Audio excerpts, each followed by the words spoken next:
I want to thank you for coming on, and I want to thank the prisoners of the Western Correctional Institute and Chaplain Getzel and Atkinson for sponsoring this holy talk, with which we don't take for granted that you are giving us a half hour of your time, and we really, really appreciate it. We know it's not easy, but we want to thank you so much. And now I'm going to mute myself so we can hear your words.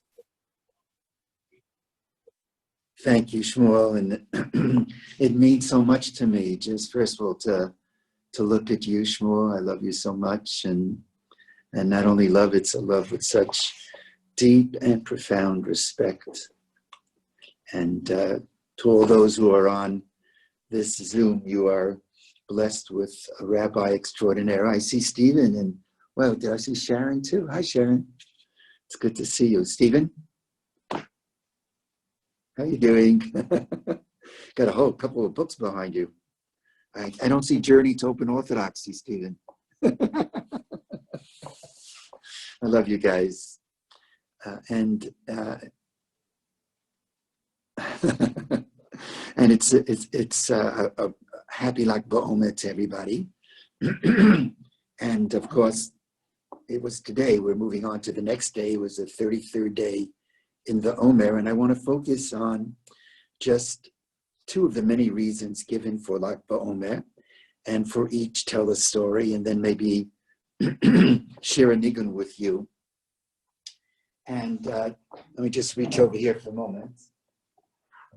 And there are two primary reasons for Lag BaOmer. One has to do that these days of Pesach to Shavuot were actually, biblically, they were very joyous days, moving from the barley harvest of Pesach, and barley was basically the food of animals, 50 days, 49 days, to the wheat festival for Shavuot. And of course, it ultimately had something to do from moving from the holiday of the Exodus from Egypt, our physical redemption, moving to Shavuot. What's a body that's free without a soul? That gives the body meaning and purpose and direction. That's why I think we count up and we don't count down. When you think about it, remember when the rockets used to go up to the moon, it was 10, 9, 8, or how many days is it to one's wedding? And here, instead of saying, my goodness, we're 30 days before Shavuot, now it's only 20 days. We're moving in the other direction. And the reason we're moving in the other direction is it's a spiritual movement. Although we were physically free, spiritually, we were on the lowest level. And then we climbed this ladder until we got to the 49th rung. And the next step is the 50th, which some suggest is the highest. And that's why we're moving upward. We're moving upward to that moment of Shavuot when we receive the Torah. And the Torah infuses into the body of Judaism a soulfulness and a spirituality and a godliness. And that's the reason why we're counting up. But these days turned into sad days. They turned into tragic days. It was the days when the students of Rabbi Akiva, there was division amongst them. And so that community was devastated by a plague. But on Lag BaOmer, miraculously, it came to a stop. And from that perspective, what Lag BaOmer is really about, it's a celebration of responding to division with a sense of togetherness, with a sense of unity. And unity is not uniformity. Uniformity means if I disagree with you, the way I deal with your position is I eradicate your position. Uniformity really, one could argue, is Midat Stone. When you'd come into Sodom, they had a bed.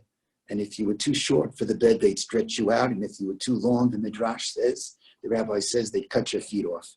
You have to be, the way I deal with my disagreement with you is, I'm right, you're wrong, and unity means you have to agree with me. Well, that's not unity, that's uniformity. Unity means that people can have differences, but as the late Menachem Begin, the great Prime Minister of Israel, said, when people disagree, we have to learn to agree to disagree agreeably, not to impugn each other's motives, but to make sure we're listening to the other. And maybe we can learn from the other. And that's why sometimes in the Gemara, the reason we always end the Gemara with mentioning the Rav Papas, because Rav Papa was known to take different ideas and bring them together. And from the opposites, from the dialectic, from the tension between the two, that's where profound creativity really emerges from. So this is a day of celebrating or committing ourselves to Am Yisrael, to our people coming together, and to the larger world, how we need this coming together in mutual respect for one another, hopefully within a framework of peace. And so my first story, I remember all the way back, going back to the 70s, one of the movements, and arguably perhaps the greatest achievement of American Jewry was the freedom of Soviet Jewry. Of course, the key heroes were those who were in the Soviet Union, the Joseph Mendeleviches, and this June 15th is the 50th anniversary of when they tried to take that plane out of the Soviet Union. We're coming up to the 50th anniversary this coming December of the first Leningrad trials. And then Sharansky, these were the great heroes, Joseph Begun, Ida Nudel, Silva Zamenson. But American Jewry, we played a minor role, but it was an important role as to Jews and people of good conscience, moral conscience around the world. And it was a time when we really came together. And I remember that time at the first international conference with Soviet Jewry. I was a kid. I was maybe 25 years old, maybe a bit older than that. And there were 6,000 people in the room. Could you imagine? 6,000 people are in this room. And they're in this room, and there came a certain point where they allowed different people to stand up and to share their feelings. And so this is my story. There stood up a young man. He stood up and he said the following. This is now in the 70s, in the early 70s. He said, I hail from Argentina, from Buenos Aires. I come from Argentina. And of course, perhaps some of us remember or have read about how that during the fascist dictatorships of Argentina, they would take people up into planes and would literally throw them out of the planes. And Jews were amongst those who suffered. And there would be those who would argue that Jews were especially discriminated against, even though the larger society was discriminated against. And there were many people who disappeared. And to this day, there are demands to know the truth about what occurred. So this young man rose and he said, you know, I'm a Jew in Argentina, in a fascist dictatorship. And he said, it's such a difficult time. And he went on to emotionally explain how at this conference, he didn't know any Hebrew. And so he asked somebody to sit down with him and teach him a little bit about Hebrew. And he said that the first letter that he was taught was the letter Yud. I still remember the story. It goes back almost 50 years. And the Yud, of course, is the 10th letter in the alphabet. And then he said, and I was taught that the Yud is the smallest letter, but that the Yiddish word for Jew is Yid, a Yid. And the Yid is so small, the Pintele Yid, the small little Jew. And he said, you know, in Argentina as a Jew, I feel so small. And he went on that when I was taught by my friend how to write this letter Yud, just a little perpendicular, and Rosh was the sofer, just a little drop from the ceiling of a perpendicular line, I turned to my friend and I said, but that's the Pintele Yid. I feel so small. And I'll never forget, he looked out and with tears in his eyes, looking at 6,000 Jews who were in Brussels at that international conference from all over the world, from Australia, South Africa. There were Jews from Western Europe. There were Jews, of course, from America, Jews from Israel. He said, then my friend taught me, he said, write a yud, and then he said, now write another yud next to that first yud. And so I wrote a second yud, and I said, well, that's just two little Jews, two little Yidden. And he looked at me, the person who told the story, he said, his friend looked at him and said, you know, when you draw two little Yuds, two Yidden together, two Yuds, it spells the name of God. And God is the ultimate unity. As a matter of fact, I think in our struggle to feel the presence of God, that sometimes we can feel that presence of God through the unity between people. When we're united with our spouses, when one is united with a very close friend, when families are united, when communities are united, when Am Yisrael is united, when the world is united, one gains a sense, one sees a reflection, a microcosm, an image of the oneness of the unity of God. And that's the story that relates so much to Lag BaOmer, this hope that the division become an experience where people can come to appreciate their difference and to listen to the other, not just to hear the other, but to listen to the other, not in a spirit of uniformity again, but in the spirit of unity. And there's a second reason for Lag BaOmer, and I want to attach it to a story, and that is that this is the yard site of Rav Shimon Bar Yochai, who of course was in the cave, and he came out on, some say on Lag BaOmer. And it was on this day, the Hilula of Rav Shimon Bar Yochai. This is his yard site. This is when he died.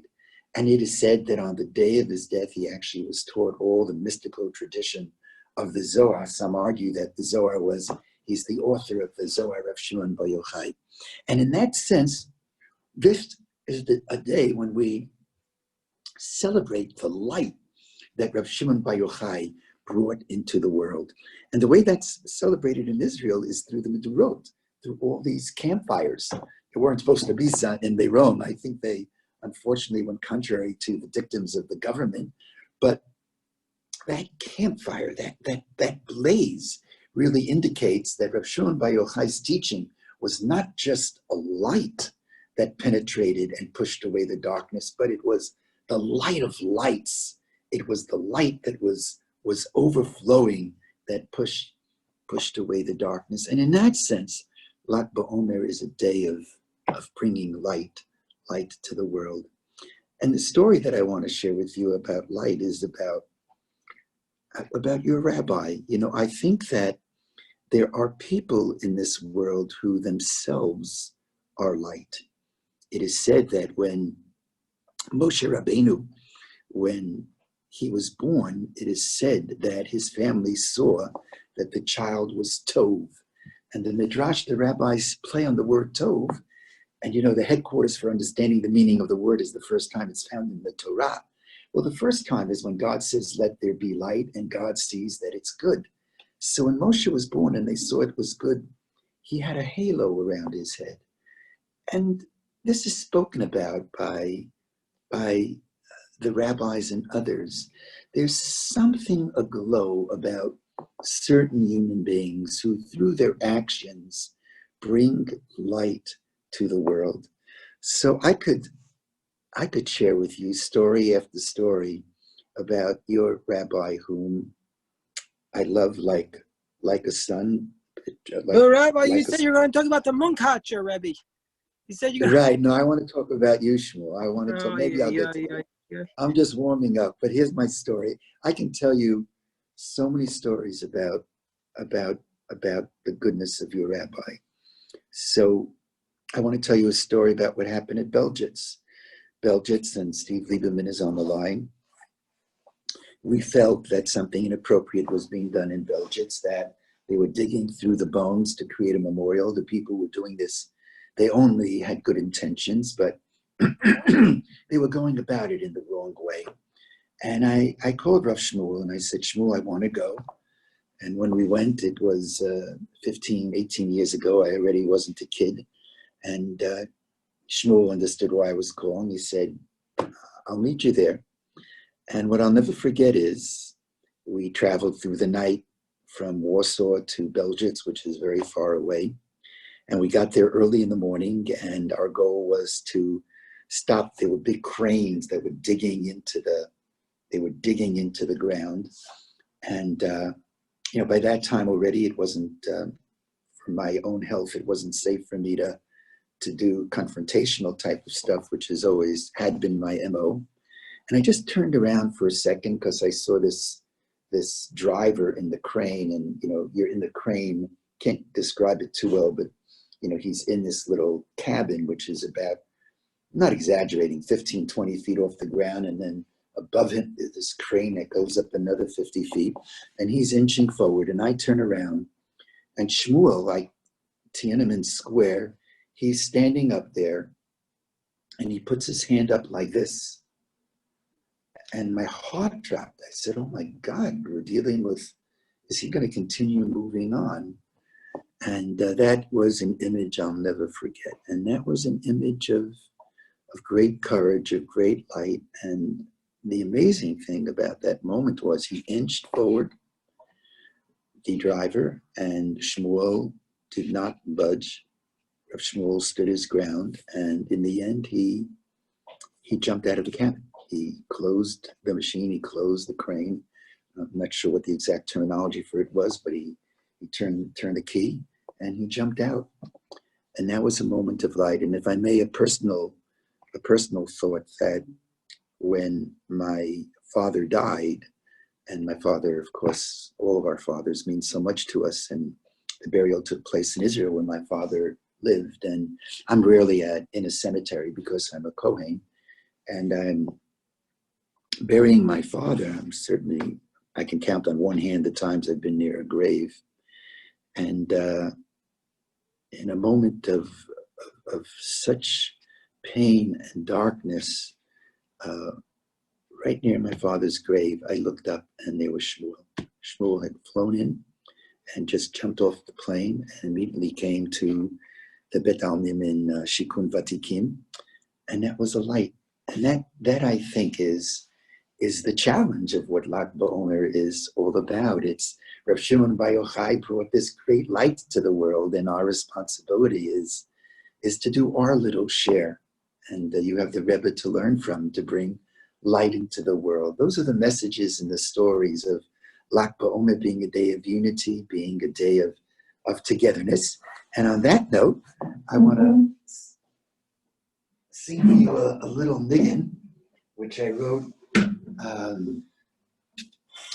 I wrote this a bit ago. I wrote nigunim when I was much younger, and then I stopped, and lately I've started writing nigunim again. And because the idea of Lag BaOmer is, even if there's going to be an obstacle like what happened to the students of Rabbi Akiva, or even if there's a darkness, the challenge is to keep moving, keep walking. And the great Sfat Emet, the first Ger Rebbe, who died in 1905, so he does most of his work in the latter part of the 19th century.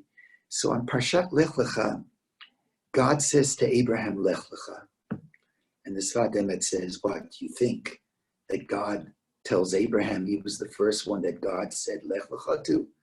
God told many people Lech Lecha, go forward, make a difference. But God could speak. The key is anybody listening? But Abraham may not have been the first person to whom God said Lech Lecha, but he's the first person who heard God say Lech Lecha. And Vayoma Hashem el Abraham Lech Lecha. God says to Avram, God says to Sarah, Lech Lecha, Lechilach.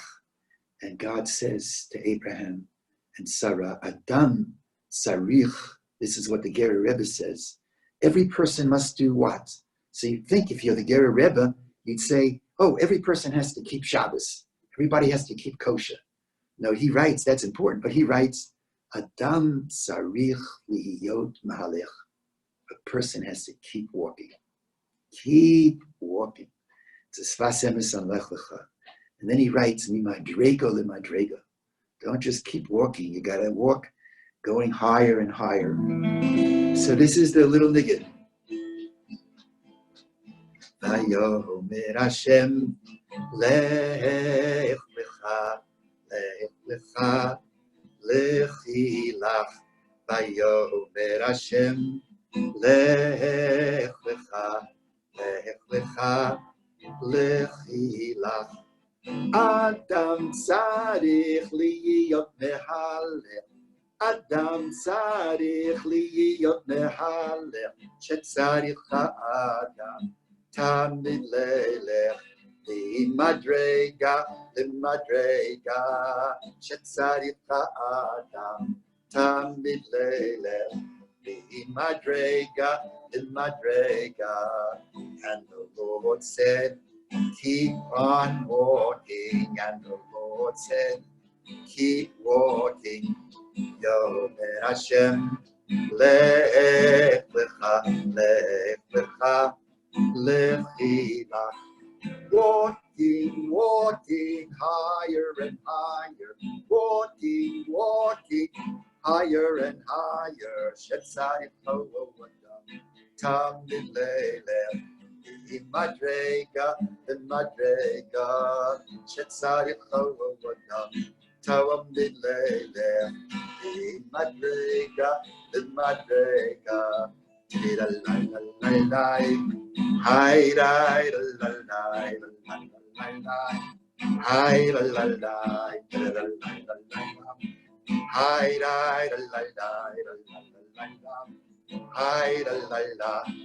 Adam tzarich liyot mehalech, walking, walking, higher and higher. Shetzarich ha'adam tamid leilech. Limadrega, limadrega. Shetzarich ha'adam tamid leilech. Limadrega, limadrega. So one final little story. You know, we're on the eve of Yom Yerushalayim, between Yom Yerushalayim and Yom Ha'atzmaut last week. And we started by talking about how Sirat HaOmer started as joyous days, waiting to receive the Torah, waiting for the wheat harvest of Shavuot. And then they turned into sad days, and from the good turned bad. But we're seeing in contemporary times something unbelievable. We're seeing these negative days and semi-mourning, these days of semi-mourning turning into days of joy. I make it a point, I don't shave until Lag BaOmer, but I shave on Yom Ha'atzmaut, Israel's Day of Independence. It's a day of joy. It's a day of music. We're turning it around. We're reversing it. We're going back, turning Sirat HaOmer into days of joy. And soon it's going to be Yom Yerushalayim. So those who keep the Omer from Rosh Chodesh Iyar to Shavuot, to Shoshet Yemei Hagbala, even on Yom Yerushalayim, these are days of joy, days of darkness turning into light, days of sadness into days of joy. We're seeing it turn around. And it's like the rabbis say, that's the way redemption is going to come. It's going to come. And they were looking at the sunrise. They said it's going to come kima, kima. It's going to come slowly, slowly, like the sun rises. So here's the story.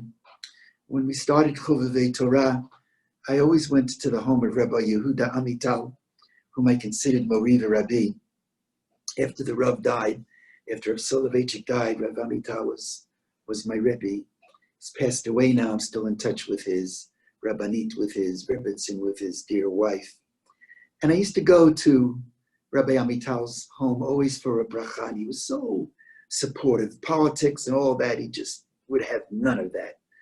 And I sat with him once, and it was near these days of Yom Ha'atzmaut, Yom Yerushalayim, and I said, Rebbe, it says that redemption is going to come like the sun rises. And the sun, when it rises, it continuously rises. I said to him, it seems to me that when we think about redemptive moments, you move forward, but it's not always rising. Even as you're rising, one faces challenges, one faces difficulties. It's not a continuous upward movement. He gets out of his chair and he walks over to his library and he pulls out a Gemara. He sits down near me, and I still know Shmuel knows Shas. He's gone through the Daf so many times. He pulls out a Gemara Sanhedrin, and I still remember he opens it up to Daf Tzadik Chet Amud Aleph, 98a, and he points to a line, and he asks me to read it. And this line of Gemara talks about how the Messiah is going to come, and he quotes a sentence from Zechariah, where Zechariah says it's going to come, Oni v'rochev al chamor, that the Messiah is going to come like a poor person, a modest person, on a donkey. So I looked at him and I was wondering, what's the message? And the great Rabbi Yehuda, he looks at me and he says, Avraham, he used to call me Avraham, have you ever been on a donkey? I said, no, I don't think I've ever been on a donkey. He said, well, I've been on a donkey. And, you know, when you're on a donkey, you're urging the donkey to move forward and you're moving the reins and it moves forward. And suddenly, for no reason whatsoever, the donkey stops and the donkey moves backwards and then it moves forwards. He said, that's the way redemption comes. You got to keep walking, but when you're walking forward, you're going to be pushed back. That's the way it is in life. That's the way it is in the world. Whatever our physicality may be, whatever our health, it's not an always upward movement. We're going to be pushed back. And then, God willing, with great doctors, with the help of God, friends, rabbis, we can move forward. Yes, we can face a family challenge and we can be knocked to the ground. Something's going sour in a relationship. No reason for too much pessimism. One has to be open for an optimistic breath of fresh air. Move forward, whatever it's going to be. In business, yes, there may be a day when my stocks go down or business is not what I want it to be. But ani v'rochev al chamor, that's the way redemption comes. I think that's the reason why I once shared this with friends, and I said, maybe that's the reason before we say the major prayer of request, which is the Shemona Esrei, the Tefillah, it's called Tefillah by the rabbis, it's the central prayer, the Amidah. We take 3 steps back, and then we take 3 steps forward. And I think it symbolizes the way of the world. The way of the world is, it's not always moving forward. You move back, then you move forward. But I want to tell you something very sweet that my father told me. He said, whenever he davened the Shemona Esrei, and he would walk back 3 steps, when he would come forward 3 steps, he would try to come forward slightly beyond where he started. Isn't that beautiful? He would start from point A, go back 3 steps. When he would come forward, he would be at point A plus an inch. So whatever the pushback, got to move forward. And in that sense, the rabbis who said that it's like the sun rising, there's of course truth to what they said. And that's my blessing to all of you. Thank you for zooming in. The blessing is that we should move forward. And I'm talking to myself and letting you listen, that I should be a better listener, listening to those with whom I may have profound disagreements with. Listen and show respect for the other and understand they could be coming from a good place. And whatever fire we're igniting, whatever the light, recognize that sometimes the light could dim a little bit, but ultimately, as the Sfat Emet says, got to keep walking. Walking higher and higher. Walking higher and higher. Tzarich toa adam, toa midlele. Madrega, the madrega. Shetzarich toa adam, toa midlele. Madrega. Everybody, you can join in. You can unmute. It's fine. Hi la la la la la. Hi la la la la la. Hi la la la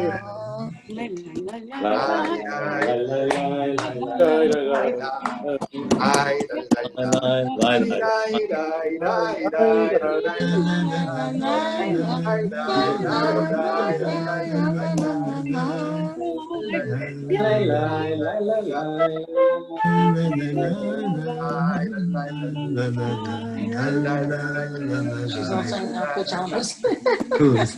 And let's see what we said right then. Yeah. Walking higher and higher, walking higher and higher.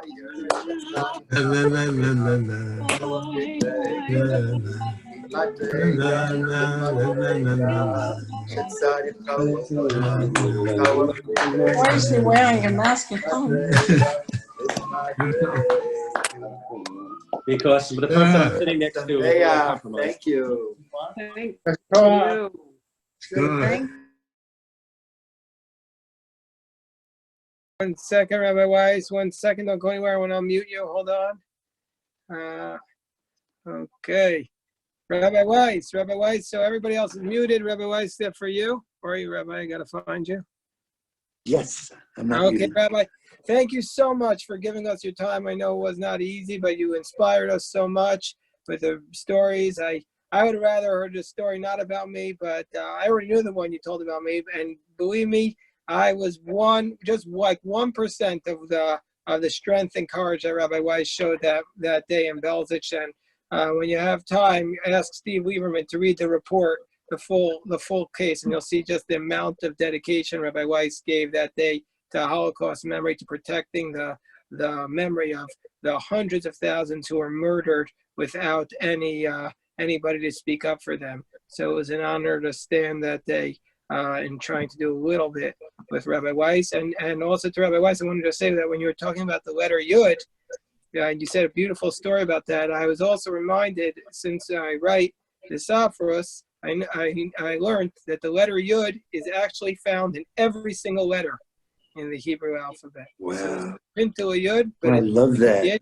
but it's Shmuel, also thank found you. in Wow. every letter. So we all have each other. Wow. So That's Rabbi where Weiss, what you just said now is worth the price of admission. It doesn't get better than that. especially since the price of admission was free. And it was not, there's one thing, this was not hard for me at all. I'm so uplifted. I first want to acknowledge Stephen, of course, the work he did on Belgits. And, Stephen would say that if I'd be a paying client, he could probably build half of his practice around me. But I'm so grateful to you, Stephen and Sharon, and for all you've done. And I know Danny was on, and Danny's father, Walter Reich, of course, is such an expert in Holocaust history and head of the museum for several years. And Shmuel, there are no words, Shmuel, through which I can express my love for you, Shmuel. You're just one of a kind.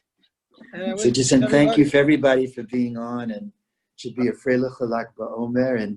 And hi, Walter, how you doing? Okay, I just want to say two things, Shmuel, if I may. Yeah. They're both related actually to Belzits. One is that Rabbi Avi's father is buried with a box of ashes that comes from Belzits, as well as several other death camps, which Danny and I brought to Netanya after we were in Poland, and buried in his spot. Danny couldn't find any other place to bury them. And finally, he told Rabbi Weiss, Avi's father, that he couldn't. And he said, and Moshe Weiss, Rabbi Dr. Moshe Weiss, said, bury them, it would be an honor, in my spot, next to your grandmother. So he did. He was then working, he was in high school, and he was working in the Weizmann Institute. And he went out one day and buried all these boxes with the ashes, including for Belzits. And I returned to Belzits a number of times.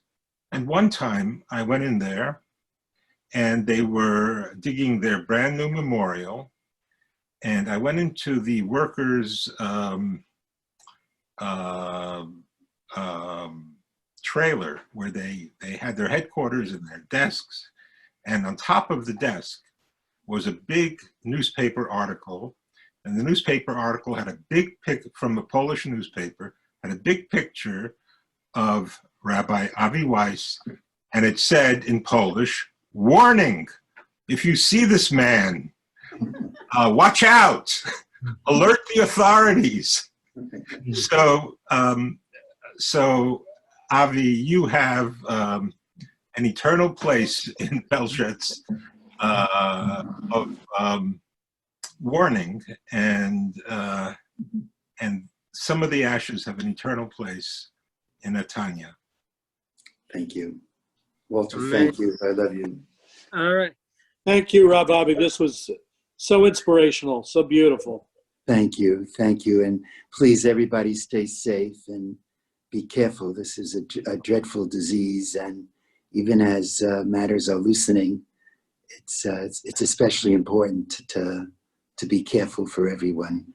So my blessings, and I hope to be able to get down to your beautiful, beautiful shul, and I hope it's very, very tough for me not being able to hug, but everybody a big hug and love.